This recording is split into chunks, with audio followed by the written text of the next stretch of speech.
یہ تمہید تھی، تمہید تھوڑی لمبی ہو گئی. اب کچھ عید الاضحیٰ کے متعلق اور پہلی قصے ہے آج مسائل قربانی کی. چونکہ کل پرسوں آپ جا رہے ہیں چھٹیوں پر، تو آپ مسائل انشاءاللہ وہاں بیان کریں گے، انشاءاللہ لوگوں کو سنائیں گے، سمجھا. اس لیے میں چند باتیں آج عرض کروں گا. پہلی قصے ہے بسم اللہ الرحمن الرحیم. یہ ولیال عشر سے مراد اکثر مفسرین کے ہاں یہ ذوالحج کی 10 راتیں ہیں الحمدللہ جو چل رہی ہیں. حدیث میں آتا ہے کہ ہر رات لیلۃ القدر کے برابر ہے، اور ہر دن کی عبادت سال کی عبادت کے برابر ہے، اور جو 9 ذوالحج ہے اس کا روزہ 2 سال کی عبادت کے برابر ہے. اور حدیث میں آتا ہے افضل الایام یوم عرفہ، سال میں سب سے افضل ترین دن عرفات والا دن ہے، یعنی 9 ذوالحج والا دن سب سے افضل ترین دن ہے.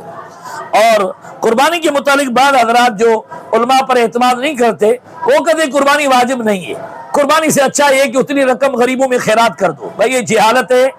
قربانی الگ حکم ہے، قربانی کے پیسے 1000 مرتبہ غریبوں میں تقسیم کرو. قربانی ضروری ہے کیونکہ نبی علیہ السلام نے فرمایا کہ جو قربانی نہیں کرتا وہ ہمارے عیدگاہ کے قریب نہ آئے. ہاں سنت ابیکم ابراہیم اس لیے کہا گیا کہ یہاں سنت طریقے کے معنی میں، یہ ابراہیم علیہ السلام کا طریقہ تھا، سمجھا. یہاں سنت اصطلاحی معنی میں نہیں ہے، یہاں سنت کس معنی میں لیکن ہے واجب. لہذا یہ کہنا کہ قربانی کی رقم غریبوں میں خیرات کرو یہ کہنا جہالت ہے، یہ علماء پر اعتماد نہ کرنے کا نتیجہ ہے. اللہ پاک ہم کو علماء پر اعتماد نصیب فرمائے. آپ بیمار ہوتے ہیں تو ڈاکٹروں پر آپ اعتماد کرتے ہیں، اچھے ڈاکٹر کو ڈھونڈتے ہیں، پڑھے لکھے ڈاکٹر کو ڈھونڈتے ہیں، سرجن کو ڈھونڈتے ہیں. تو بھائی آپ بیماری میں کیوں ڈاکٹروں پر اعتماد کرتے ہیں؟ خود ڈاکٹر بن جائے نا، میڈیکل کتابیں پڑھیں اور خود اپنا علاج کریں. وہاں تو آپ ڈاکٹروں پر آپ اعتماد کرتے ہیں، لیکن جب مسائل آتے ہیں تو آپ کو علماء پر اعتماد نہیں. یہ انتہائی نامناسب بات ہے. اللہ ہمارے دلوں میں علماء کی اہمیت پیدا فرمائے، اور قربانی اس نیت سے کرے کہ بھائی دیکھو حضرت ابراہیم علیہ السلام نے اپنے بیٹے اسماعیل کی قربانی کی. اے میرے مولا یہ تو نے مہربانی کی کہ دمبا دے دیا اور قربانی کی اجازت دے دی جانور کی، لیکن اگر تیرا حکم ہوتا اے میرے رب میں اپنے بیٹے کو بھی تیرے نام پر قربان کر دیتا. اس نیت سے قربانی کی جائے. قل ان صلاتی و نسکی و محیای و مماتی للہ رب العالمین. اے پیارے نبی صلی اللہ علیہ وسلم آپ کہہ دیجئے کہ میری حیاتی، میرا موت، میری بدنی باتیں، میری مالی باتیں صرف کس کے لیے؟ اللہ کا نام لیں. تبارک اسم ربک، اللہ کے نام میں برکت ہے، فائدہ ہے، ثواب ہے، اطمینان ہے، سکون ہے، نیکی ہے. تو اللہ کا نام لیا کریں. ہمارا تن من دھن کس کے لیے؟ تو اللہ ہمیں قربانی کی توفیق کرنے کی توفیق عطا فرمائے. جو قربانی نہ کرے وہ عیدگاہ میں نہ آئے، اسے وجوب کا دلیل ہے. اور آپ صلی اللہ علیہ وسلم نے فرمایا سمنوا ضحایاکم فإنه للصراط متاعکم، یعنی موٹے جانور قربان کرو کیونکہ پل صراط پر تمہاری کیا بنے گی؟ سواریاں بنے گی. کئی مسائل ہیں تو بہرحال آج پہلی قصے چند مسئلے مختصر میں آج بیان کروں گا. کل والی نشست میں انشاءاللہ بقایا مسائل انشاءاللہ بیان کیے جائیں گے انشاءاللہ. تو جو جانور اندھا ہو یا کانا ہو یا اس کی ایک آنکھ کی تہائی روشنی یا اس سے زیادہ چلی گئی ہو تو اس کی قربانی جائز نہیں. کئی ایسے عیوب ہوتے ہیں. نبی علیہ الصلوۃ والسلام نے فرمایا لا بالعمیاء ولا اوراء ولا شفاء، سمجھے جو کانا ہے، جو اندھا ہے، جو بالکل لاغر ہے، ابا ایسے جانوروں کی قربانی کرنا درست، جو مارکیٹ میں عیب شمار ہوتے ہیں، سمجھا، تو ایسے جانوروں کی قربانی کرنا درست نہیں ہے. جی اگر کوئی شخص دوسرے آدمی کی واجب قربانی کرنا چاہے تو اس سے اجازت لینا ضروری ہے، ورنہ اجازت کے بغیر قربانی کرنے کی صورت میں دوسرے کی واجب قربانی ادا نہیں ہوگی. ہاں اگر کسی جگہ یہ رواج ہو کہ شوہر اپنی بیوی یا باپ اپنی بالغ اولاد کی طرف سے قربانی کر دیا کرتا ہے اور بیوی اور اولاد کو بھی یہ بات معلوم ہو تو اس عرف و رواج کی وجہ سے ان کی طرف سے واجب قربانی درست ہو جائے گی. عرف کی وجہ سے صریح اجازت لینا ضروری نہیں ہوگی بلکہ عرف اور رواج کافی ہو جائے گا. تو شریعت میں عرف کو سمجھنا بھی ضروری ہے. باقاعدہ اصول ہے فقہاء کرام کا من لم یعرف اہل زمانی فہو جاہل، جو اپنے زمانے کے حالات کو نہیں جانتا وہ جاہل ہے. سمجھا، اپنے زمانے کے حالات کو جاننا چاہیے، اپنے زمانے کے عرف کو بھی. الفتویٰ یختلف باختلاف الزمان، الفتویٰ یختلف باختلاف الاشخاص. زمانے کے تبدیلی سے بوڑھے کے لیے الگ فتویٰ ہوتا ہے اور نوجوان کے لیے الگ ہوتا ہے. بوڑھے نے اگر روزے میں بوسہ دیا تو اس کا روزہ نہیں چھوٹے گا، نوجوان کو اجازت نہیں ہے. تو بھائی شخصیت کے لیے بھی فتویٰ بدل جاتا ہے. کئی مسائل ہیں, میں نے ایک مثال دے دیا آپ کو, سمجھا, اور وقت کے بدلنے سے بھی فتویٰ بدل جاتا ہے. تو یہ مفتی صاحب فتویٰ دیتے ہیں, ہر فتویٰ کے لیے اصول نہیں ہے. تو بہرحال عرف کو سمجھنا بھی ضروری ہے. قرآن حدیث میں کئی باتیں ہیں جن کو سمجھنے کے لیے عرف کو سمجھنا ضروری ہے. میں طلباء کرام کو, چونکہ آج تک میرا اصول فقہ موضوع ہے الحمدللہ, ان قریب یہ میرا بھائی جو میرے الحمدللہ پیج کو نشر کر رہا ہے, میں اصول فقہ پوری انشاءاللہ ان کے سامنے بیان کروں گا انشاءاللہ. الحمدللہ آج تک میں نے اصول فقہ پڑھائی ہے, الحمدللہ سینکڑوں علماء اصول فقہ کی کتاب مجھ سے پڑھ چکے ہیں, اصول شاشی, نور انوار حسامی, سمجھا. تو بہرحال تو میں عرف کی اہمیت کو سمجھانے کے لیے مثال دیتا ہوں, جو تفسیر محمود میں حضرت مفتی محمود رحمۃ اللہ علیہ نے وہ سوال لکھا ہے کہ بھئی ایک آدمی نے قسم اٹھایا کہ میں گوشت نہیں کھاؤں گا اور مچھلی کا گوشت کھایا تو وہ آنس نہیں ہوگا, حالانکہ مچھلی کے گوشت کو قرآن میں لحم کہا گیا ہے, لحمن طریہ. ایک آدمی نے قسم اٹھایا کہ میں چراغ کی روشنی میں نہیں پڑھوں گا اور وہ سورج کی روشنی میں پڑھا تو آنس نہیں ہوگا, حالانکہ سورج کو قرآن میں چراغ کہا گیا ہے, سراجوں وہاجا, چمکتا ہوا چراغ. ایک آدمی نے قسم اٹھایا کہ میں بسترے پر نہیں سوؤں گا اور وہ زمین پر سویا تو وہ آنس نہیں ہوگا, حالانکہ زمین کو قرآن میں بسترا کہا گیا ہے, الم نجعل الارض مہادا, مہاد مانا بسترا. تو بھائی کیوں آنس نہیں ہوتا؟ بھائی قرآن نے مچھلی کو گوشت کہا ہے, سورج کو چراغ کہا ہے, زمین کو بسترا کہا ہے. تو جواب یہ دیا جاتا ہے کہ دلالت عرف کی وجہ سے, کیونکہ عرف میں مچھلی کو گوشت, سورج کو چراغ اور زمین کو بسترا. تو بھائی 5 وہ جگہ ہیں اصول فقہ میں بیان کی جاتی ہیں, یہاں پورا مسئلہ بیان کرنے کا وقت نہیں, جہاں حقیقی معنی کو چھوڑا جاتا ہے. کہو یہاں حقیقی معنی کو, اب جہاں حقیقی معنی کو, ان میں سے ایک دلالت عرف بھی ہے. اللہ ہم کو دین سمجھنے کی توفیق عطا فرمائے. بھائی جہاں پر عرف یہ نہیں ہے تو واجب قربانی کے لیے صریح اور صاف طور پر اجازت لینا ضروری ہے. جس کی طرف سے آپ قربانی کرتے ہیں آپ اس سے اجازت لیں, اس کو اطلاع دیں, اور اس کے بغیر آپ اس کی طرف سے واجب قربانی نہیں کر سکتے. اجتماعی قربانی آج کل بہت عام ہو گئی ہے. تو اجتماعی قربانی کے بہت سارے مسائل ہیں. سب سے زیادہ افسوس اس بات پر ہوتا ہے, دیکھو میں نام بھی نہیں لیتا ہوں, میرے ذہن میں کوئی آدمی بھی نہیں ہے, غیبت کرنا میرا مقصود نہیں ہے, الحمدللہ اللہ نے مجھے غیبت سے بچایا ہے الحمدللہ. میں پھر بھی استغفار کرتا ہوں, آپ بھی استغفر اللہ پڑھو. تو بعض آدمی اجتماعی قربانی کرتے ہیں, جانور ملا ان کو 1.5 لاکھ میں, اور انہوں نے 20,000 روپے اپنے نفع رکھ لیے. لوگوں کو کہا کہ بھائی جانور ملا ہے ہمیں 1,60,000 یا 70,000 میں, ایک جانور سے 5-10 ہزار روپیہ پھر وہ اپنا کاروبار کرتے ہیں.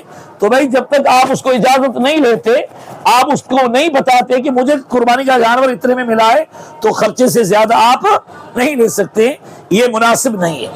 تو اجتماعی قربانی کے حوالے سے بہت سارے مسائل ہیں. 1-2 مسئلے یہاں لکھے ہوئے ہیں. یہ کتاب ہے قربانی کے مسائل کا انسائی کلوپیڈیا, یہ مفتی انعام الحق بنوئی ٹاؤن کے دارالفتاح سے کتاب چھپی ہوئی ہے. یہ اس سے پڑھ کر سنایا جا رہا ہے. موجودہ دور میں اجتماعی قربانی کا رواج عام ہو رہا ہے اور بہت سارے ادارے یہ خدمت انجام دے رہے ہیں.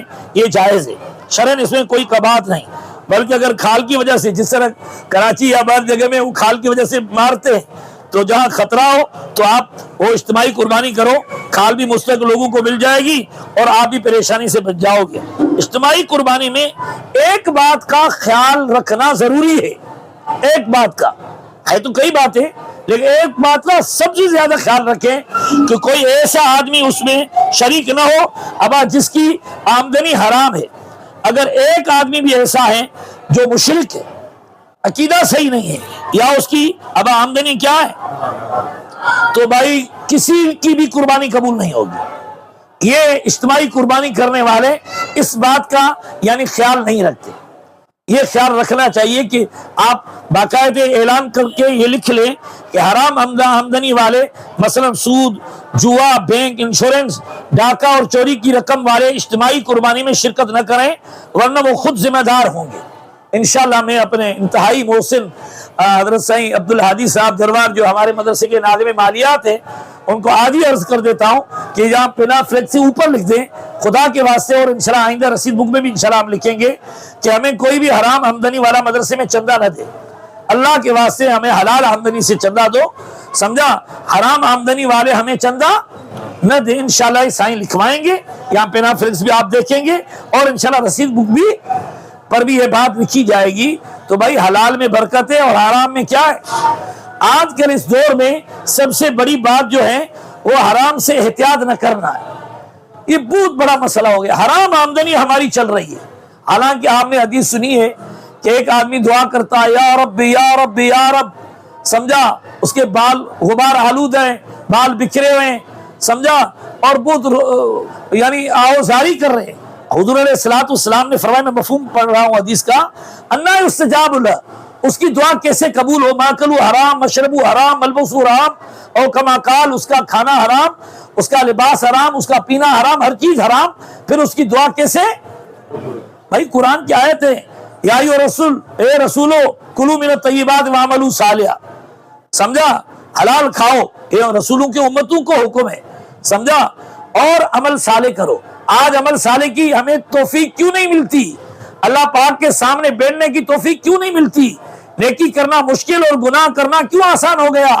گھنٹوں گھنٹوں موبائل پر ہمارا وقت برباد ہو رہا ہے، 1 گھنٹہ کبھی اللہ کی یاد میں بیٹھے، کبھی 2 گھنٹہ گردن جھکا کے بیٹھے، قبر میں کتنا وقت رہنا۔ تو بہرحال یہ اعلان لکھ کر آویلا کرنا چاہیے کہ حرام آمدنی والے، مثلا سود، جوا، بینک، انشورنس، ڈاکہ اور چوری کی رقم والے اجتماعی قربانی میں شرکت نہ کریں، سمجھا، اس سے بڑا مسئلہ ہوتا ہے، ورنہ کسی کی قربانی بھی قبول نہیں ہوگی، سمجھا بھائی۔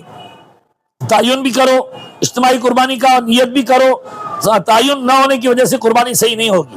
اجتماعی قربانی میں رقم بچ جائے تو واپس کرنا ضروری ہے، سمجھا، اور ادھار خریدے ہوئے جانور سے قربانی کرنا جائز ہے، اور سمجھا، اور اضحیٰ قربانی کے معنی، یوم اضحیٰ کا معنی قربانی کا دن، اور یہ اعوذ باللہ تکبیرات زوائد کے بعد پڑھے، اعوذ باللہ، یہ عید میں زائد تکبیروں کی، عیدین کی نماز کی بات ہو رہی ہے، عیدین کی نماز میں امام اعوذ باللہ یہ تکبیرات زوائد کے بعد پڑھے۔ تو آپ عید پڑھائیں گے تو بھائی عید کو یاد کرو، ایسے نہ ہو جائے کہ عید میں آپ کو سمجھا غلطی ہو جائے تو لطیفہ یاد آ گیا، ایک آدمی نے جو ہے نا عید نماز میں سجدے سہو کرے گا، لوگ حیران ہو گئے کہ عید کی نماز میں سجدے سہو ہوتا ہی نہیں ہے، سمجھا، بہرحال بعد میں بیٹھے، خیر لطیفے کی بات ہے، تو کسی نے پوچھا حضرت وہ سجدہ سہو کیا، سہو تو ہمیں نظر ہی نہیں آئی، کہا تھوڑی تھوڑی ہوا خارج ہو گئی تھی۔ پہلے مجھے ہنسانا آتا ہی نہیں تھا، یہ بھی میرے حضرت مرشد فیروز کا احسان ہے کہ میں ہنسانا کچھ سیکھ گیا ہوں۔ اللہ مجھے اولیاء اللہ کی ظاہری باطنی نسبتیں نصیب فرمائے۔ جی، اگر فقراء، نادار، ضرورت مند لوگ زیادہ ہوں تو زیادہ گوشت والا جانور افضل ہے، اگر ضرورت مند لوگ کم ہوں تو پھر جس جانور کی قیمت زیادہ ہو، گوشت عمدہ ہو، پھر وہ افضل ہے۔ اور بہت زیادہ فرما اور موٹے جانور، تازے جانور کی قربانی کرنا مستحب ہے۔ بھائی دیکھو، جب آپ گوشت لیتے ہو تو بوڑھے جانور کا گوشت کوئی نہیں لیتے ہو، تو اس لیے قربانی میں بھی اچھا موٹا جانور ہونا چاہیے، یہ بہت زیادہ مناسب ہے۔ بکری سے بھیڑ افضل ہے، مادہ کی قربانی نر سے افضل ہے، جس قربانی کی قیمت زیادہ ہو وہ بہتر ہے، سمجھا، اور چھری تیز کرو اور آپ اس کو تکلیف نہ پہنچاؤ۔ بعض آدمی جانور کو ذبح کرنے کی جگہ لے جاتے ہیں، پیچھے کی ٹانگوں سے پکڑ کر آگے کی طرف کھینچتے ہیں، اس کو بہت تکلیف دیتے ہیں، تو جانور کو تکلیف پہنچانا مکروہ تحریمی ہے۔ تو صرف اللہ اکبر کہہ کر جانور ذبح کرنے سے جانور حلال ہو جائے گا اور گوشت کھانا جائز ہوگا، سمجھا، لیکن یہ سنت کے خلاف ہے۔ سنت یہ ہے کہ بسم اللہ اللہ اکبر کہہ کے جانور کو ذبح کرے، لیکن اللہ اکبر کہنا ضروری نہیں ہے۔ اللہ اکبر کہنا، سمجھا، ذبح کے وقت صرف بسم اللہ کہنا کافی ہے، صرف بسم اللہ سے بھی جانور کیا ہو جائے گا، ہاں، لیکن اللہ اکبر کہنا ضروری نہیں ہے۔ البتہ بسم اللہ اللہ اکبر دونوں کہنا سنت کے مطابق ہے، تو بسم اللہ اللہ اکبر دونوں کہنا چاہیے، لیکن صرف بسم اللہ کہا پھر بھی جانور کیا ہو جائے گا؟ جی، حضرت آدم علیہ السلام سے حضرت عیسیٰ علیہ السلام تک قربانی کا گوشت کھانے کی اجازت نہیں تھی، قرآن میں یہ لکھا ہوا ہے۔ پہلے امتوں میں قربانی کے گوشت کھانے کی اجازت، بلکہ آسمان سے ایک آگ آتی تھی، بھائی وہ پڑھا ہے نا قابیل حابیل کا قصہ، تو آسمان سے ایک آگ آتی تھی اور مقبول قربانی کو جلا دیتی تھی۔ امت محمدی پر اللہ تعالیٰ کے خصوصی انعام ہوا کہ قربانی کا گوشت ان کے لیے حلال کر دیا گیا۔ یہ کسی امت میں یہ اجازت نہیں تھی، صرف اس امت کی خصوصیت، تو ایک خصوصیت نہیں ہے، کئی خصوصیتیں ہیں جناب رسول اللہ صلی اللہ علیہ وسلم کے صدقے. یہ لیلۃ القدر ملی جناب رسول اللہ صلی اللہ علیہ وسلم کے صدقے. ہماری شکلیں تبدیل نہیں ہوتی ہیں گناہوں کی وجہ سے جناب رسول اللہ صلی اللہ علیہ وسلم کے صدقے. اجتماعی عذاب نہیں آتا ہے جناب رسول اللہ صلی اللہ علیہ وسلم کے صدقے. قیامت کے دن ہم سب سے پہلے ہیں تو آخری امت سب سے پہلے جنت میں جائیں گے جناب رسول اللہ صلی اللہ علیہ وسلم کے صدقے. یہ وسیلے کا ایک باعث ہے, یہاں وہ باعث کرنا اس کا وقت نہیں ہے, سمجھا. تو بہرحال قربانی کا گوشت اندازے سے تقسیم کرنا جائز نہیں ہے, وزن کر کے برابر کر کے تقسیم کرنا ضروری ہے. اگر کسی حصے میں کمی بیشی ہو جائے گی تو سود ہو جائے گا, اور سود لینا دینا کھانا سب حرام ہے. انتہائی سخت مسئلہ ہے. کئی لوگ جو ہے نا, ہاں اگر ایک دوسرے کو معاف کرتے تو اس کی گنجائش ہے, معاف کر دے بھائی کمی بیشی معاف ہے تو اس کی گنجائش ہے, لیکن اصول یہ ہے کہ اندازے سے تقسیم نہ کرو بلکہ وزن کرو, تولو. اندھے جانور کی قربانی درست نہیں ہے, اوجری کھانا جائز ہے. اگر اولاد خود صاحب نصاب ہے تو خود ان پر قربانی کرنا واجب ہوگی. اگر وہ صاحب نصاب نہیں ہے تو والد پر ان کی طرف سے قربانی کرنا ضروری نہیں ہے. اگر والد نابالغ اولاد کی طرف سے قربانی کرنا چاہے کر سکتا ہے, ثواب ملے گا. الحمدللہ ہمارے بھائی شہید اسلام رحمۃ اللہ علیہ, اب الحمدللہ ان کے بیٹے میرے آنکھوں کے نور, میرے سر کے تاج, اور الحمدللہ میرے عزت, اور ہمارے جامعہ میں الحمدللہ ہزاروں علماء کے دینی تعلیمات کا ذریعہ بننے والے بھاؤ ناصر صاحب, بھاؤ راشد صاحب, اللہ ان کی حفاظت کرے. سمجھا, ان کا جو طریقہ ہے وہ ہمارے دادا والا طریقہ ہے. ہمارا دادا جان جس کے کمرے میں بيٹھا ہوا ہوں, جس کی جگہ اور مسرت پر اللہ اس کی مسرت پر بیٹھنے کے قابل بنائے مجھے, آمین کہو. ہزاروں علماء کے استاد تھے, سمجھا, لیکن الحمدللہ غربت کے زمانے سے لے کر آخر تک وہ ایک پتی جناب رسول اللہ صلی اللہ علیہ وسلم کی طرف سے کرتے تھے. سبحان اللہ. حضور علیہ الصلوۃ والسلام بھی قربانی کرتے تھے کہ یہ اس میری امتی کی طرف سے ہے جو قربانی نہیں کر سکتا, اور آپ نے حضرت علی کو کہا تھا کہ میری طرف سے قربانی کرنا. الحمدللہ باؤ رحمۃ اللہ علیہ, شہید اسلام رحمۃ اللہ علیہ, جس کی وجہ سے میرا تعارف ہے, اللہ ان کے درجات کروڑوں کروڑوں کروڑوں درجہ بلند فرمائے. تمام شہداء اسلام کی شہادتوں کو اللہ قبول فرمائے, بالخصوص شہداء فلسطین کے خون کو اللہ پاک قبول فرمائے, اور پوری دنیا میں اسلام کے غلبے کا ان کو ذریعہ بنائے. سمجھا, تو وہ بھی الحمدللہ قربانی کرتے تھے پورا جانور حضور صلی اللہ علیہ وسلم کی طرف سے. سبحان اللہ. اور ان کے بیٹے بھی الحمدللہ آپ اسی طرح کرتے ہیں. تو آپ کو میں نے یہ بتایا اس لیے کہ بھائی یہ بھی ایک عمل ہے. شیخ احمد سرندی مجد ثانی رحمۃ اللہ نے لکھا ہے کہ جو آدمی چاہتا ہے کہ مجھے حضور علیہ الصلوۃ والسلام کا روحانی قرب ملے, وہ آپ کے لیے خصوصی عمل کرے جس عمل میں کسی دوسرے کو شریک نہ کرے. تو اس طرح میں یہ ختم میں نے آقا کی طرف سے کیا. الحمدللہ آج تک میرا جو عمرہ ہوتا ہے الحمدللہ ایک عمرہ حضور پاک صلی اللہ علیہ وسلم کی طرف سے ہوتا ہے. الحمدللہ بتانا اس لیے الحمدللہ کرنے سے ریا تکبر نہیں ہوتا کہ آپ صلی اللہ علیہ وسلم کی طرف سے بھی نفلی عمل کیا کرو اور آقا کو ہدیہ دیا کرو. بہرحال تو میں نے آپ کو یہ بات اس لیے بتائی کہ اگر کسی کو گنجائش ہو تو یہ بھی ایک عمل ہے. تو اونٹ میں بھی حنفیہ کے نزدیک 7 افراد شریک ہو کر قربانی کر سکتے ہیں. سمجھا, ایصال ثواب کے لیے قربانی کرنا یہ آخری بات ہے آج کے نشست کی. انشاءاللہ باقی چیزیں انشاءاللہ بعد میں بیان کریں گے. بہت سارے لوگ جو ہیں وہ انٹرنیٹ پر دیکھ کر علم حاصل کرتے ہیں, اور وہ کہتے ہیں بھائی ایصال ثواب نہیں ہوتا. بھائی کیوں نہیں ہوتا؟ قرآن میں لکھا ہوا ہے. بھائی کہاں لکھا ہوا ہے؟ اللیس للانسان الا ما سعی, انسان کو کچھ بھی نہیں ملے گا مگر اپنی محنت. اس سے استدلال کرتے ہیں اور کہتے ہیں کہ بھائی ایصال ثواب, بھائی انتہائی جہالت ہے. آپ کو کس نے کہا ہے کہ اس سے یہ ثابت ہوتا ہے؟ بھائی قرآن سمجھو گے فہم سلف سے, حضور کی حدیث سے, صحابہ کے اقوال سے. من فسر برائے فقط کفر, اپنے رائے سے تفسیر نہیں ہوتی ہے. تو کس نے اس کا معنی یہ بیان کیا ہے؟ لغت کو دیکھ کر بھائی مسئلہ بیان نہیں ہوتا, ورنہ صلاۃ کا معنی کیا ہو جائے گا, حج کا معنی کیا ہو جائے گا, زکات معنی پاکائی, ہاں روزہ معنی امساک رکنا, سمجھا, اور صلاۃ معنی تحریک السلوت. استغفر اللہ, کیا معنی ہے تحریک السلوت کی علماء سمجھتے ہیں. ایسے نہ کروں کہ معنی کروں پھر لوگ کہیں کہ باؤ نے نماز کا معنی یہ کر دیا.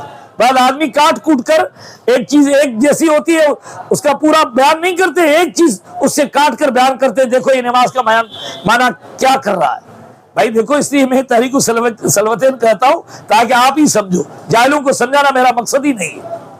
تو میرا مقصد یہ ہے علماء کی جماعت, تو آپ لوگوں کو سمجھائے کہ ایصال ثواب حق ہے، باقی اس آیت کا مطلب سعی ایمانی ہے، سعی عملی نہیں ہے، ایک کا ایمان دوسرے کو فائدہ، یہ مطلب ہے، سعی عملی نہیں ہے۔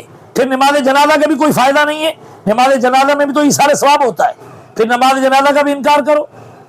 ہاں پھر المیت کالغریق المتغوث ینتظر دعوت احدکم، حضور پاک صلی اللہ علیہ وسلم نے فرمایا سب کے جو مر جاتا ہے وہ آپ کو شدت سے آپ کے دعاؤں کا منتظر ہے، تو پھر اس کے لیے مرحوم کے لیے پھر دعا کیوں کرتے ہیں؟ حضور نے فرمایا ولدن صالحا یدعو لہ، سمجھا؟ ولد صالح نیک اولاد وہ ہوتی ہے جو والدین کے لیے کیا کرے؟ دعا کرے۔ اگر ان کو فائدہ نہیں پہنچتا تو والدین کے لیے دعا کیوں ہوتی ہے؟ حدیث میں آتا ہے کہ آدمی کا مرنے کے بعد درجہ بلند ہوتا ہے، اس کو کہا جاتا ہے کہ تیرے بیٹے نے تیرے لیے استغفار کیا ہے، سبحان اللہ۔ تو بھائی مرحومین کو آپ کے ثواب کا فائدہ ہے، ہوتا ہے۔ تو یا اللہ صلی الانسان الا ما سعی کا یہ مطلب قطعاً نہیں ہے۔ تو علماء سے مسئلے سمجھنے چاہیے، مفتیوں سے، سمجھا؟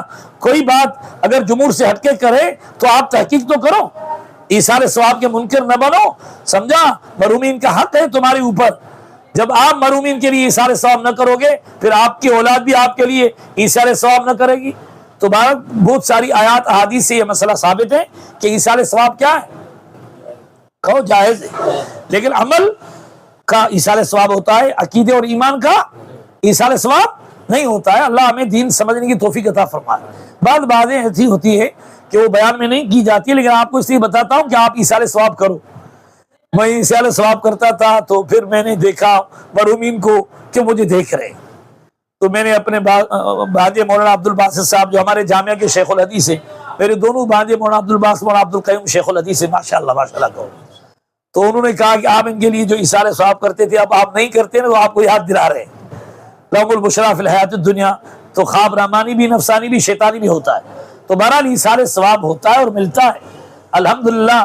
میں اپنے دوست قربان کے لیے دعا کرتا تھا جو قربان ہو گیا، بیچارہ طاہر والی میں اکٹھے پڑھتے تھے، تو اللہ رب العزت نے مجھے دکھایا ایصال ثواب کو کہ میرے ہاتھوں سے الحمدللہ وہ شرط چاٹ رہے ہیں، ایصال ثواب کو میں نے دیکھا الحمدللہ خواب میں۔